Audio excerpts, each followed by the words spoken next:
ஸ்ரீமத் பாகவத புராணம் 20ஆம் பகுதி ஜடபரதர் சரித்திரம். ஜடபரதர் சரித்திரம் ஸ்ரீ விஷ்ணு புராணத்திலிருந்து. அரசர் பரதர் எம்பெருமானது திருவடிகளையே தியானம் செய்து கொண்டு சால கிராமத்திலேயே பல காலம் வசித்து வந்தார். அவர் மகா குணவான், மிகவும் உத்தமர்.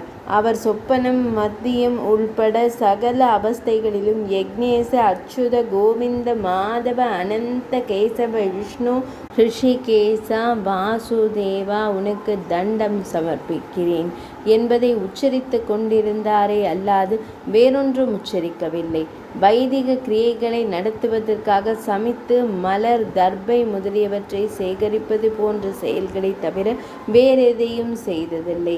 இவ்விதமாக பரதர் பற்றில்லாமல் யோக தவம் செய்து வரும்போது ஒரு நாள் மகா நதியில் நீராடி செய்ய வேண்டிய சடங்குகளை செய்து கொண்டிருக்கும் போது அங்கே கருவுயிர்க்கும் தருணமுடைய மான் ஒன்று தன்னந்தனியாக தண்ணீர் அருந்த வந்தது. அது நீரருந்தி கொண்டிருக்கும் போது அதிபயங்கரமான சிங்கத்தின் கர்ஜனை குரல் கேட்டது.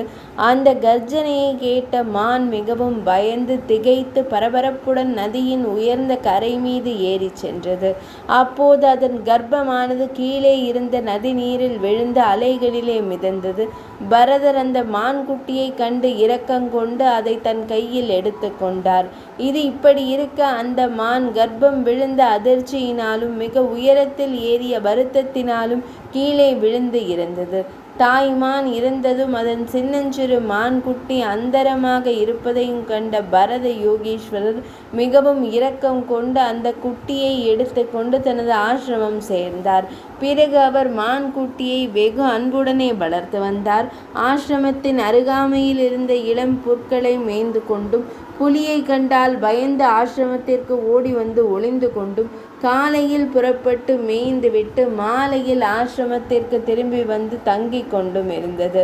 இவ்விதமாக அந்த மான் ஓடி விளையாடுவதை கண்ட பரத ரிஷியின் மனம் அதனிடத்தில் பற்றும் பாசமும் கொள்ளலாயிற்று. ராஜ்யம், மக்கள் முதலிய பந்த பாசங்களை விட்டு யோக நிஷ்டையில் இருந்த அந்த முனிவர் மான் மீது மிகவும் அபிமானம் கொண்டிருந்தார். அதை சிறிது நேரம் காணாவிட்டாலும் கூட ஐயகோ, நம்முடைய மான்குட்டியை காணவில்லையே, அதை சென்னாய் தின்றதோ புலி அறைந்ததோ இன்னமும் வரவில்லையே, என்ன செய்வேன் என்று வருந்துவார். அந்த மான் விளையாடிய இடங்களில் அதன் சிறு குழம்புகளில் பெயர்க்கப்பட்ட மேடு பள்ளமான இடத்தை கண்டு மகிழ்ச்சி அடைவேன். அப்படிப்பட்ட என்னுடைய மான்குட்டி எங்கே போயிற்றோ தெரியவில்லையே. அது என்னருகே வந்து தனது கொம்பினால் என்னுடைய உடம்பை உரசி சுகம் உண்டாக்குமோ? அது சேமமாய் இங்கே திரும்பி வந்து சேர்ந்து சுகத்தை உண்டாக்குமோ? இங்கு வராமல் துன்பத்தை உண்டாக்குமோ? என்ன செய்வேன்? இப்போதுதான் முளைத்த தனது சிறு பற்களால் கடித்த தர்பை புற்களும் நாணல் சாம வேதிகளான பிரம்மச்சாரிகளைப் போல் மொட்டையாக தோன்றுகின்றனவே, இப்போது அது மறுபடியும் வந்து மேய காண்பேனோ என்று பரத முனிவர் வருந்துவதும் அது வந்ததும் பெருமகிழ்ச்சி அடைவதுமாக இருந்தார். இவ்வாறு அந்த மான்குட்டியின் மீது அன்பு பாராட்டி வந்ததால் ராஜ்ய போகாதிகளை துறந்த அவருக்கும் சமாதி நிஷ்டை கலைந்தது. இந்நிலையில் அவருக்கு மரண காலமும் நெருங்கியது.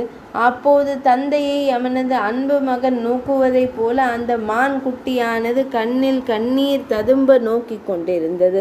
அதுபோலவே பிரியமான மகனை தந்தை பார்ப்பது போல பரதரும் கண்ணீர் ததும்ப மான்குட்டியை பார்த்து கொண்டே பிராணனை விட்டார். அதனால் மறுபிறவியில் அவர் கங்கை கரையில் ஒரு மானாக பிறந்தார். ஆயினும் தனது யோக சிறப்பினால் பூர்வ ஜென்ம ஞானமுடையவராக இருந்தார்.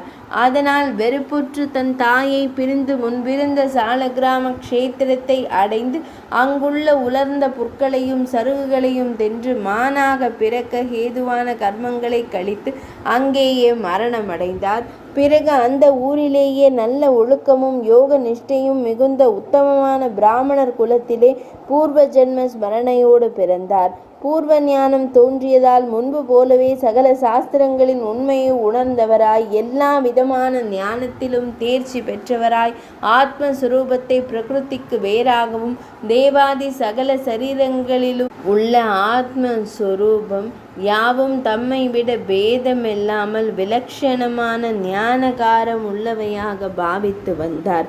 வேத சாஸ்திரங்களை கற்று தேர்ந்தோர் அவர் ஆத்ம ஞானியாக இருந்ததால் எந்த ஒரு கர்மத்தையும் செய்யவில்லை.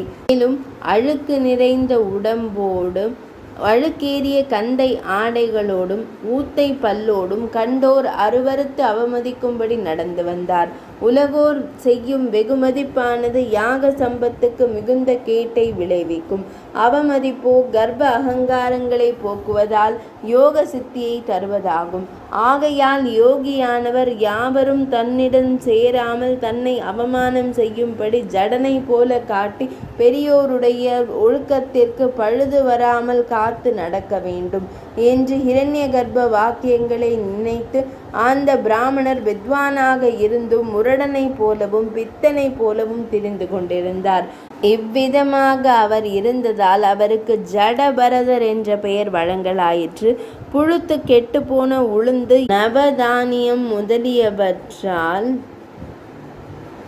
செய்த அப்பங்களையோ கீரையையோ காட்டு கிழங்குகளையோ ஏதாவது ஒன்றை அவர் தின்று பிராணதரணை செய்து வந்தார்.